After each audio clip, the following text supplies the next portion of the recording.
Magandang araw. Usapang set tayo. Ito ay set of 3. So mayroon din tayong tinatawag na set of 5.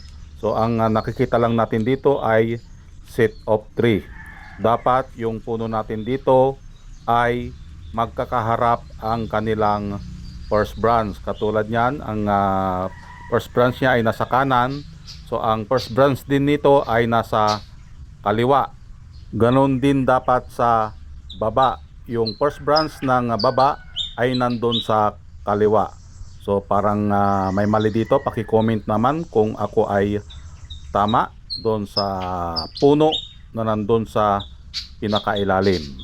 So dapat yung tatlong bonsai na ito ay magkakaharap ang kanilang first branch.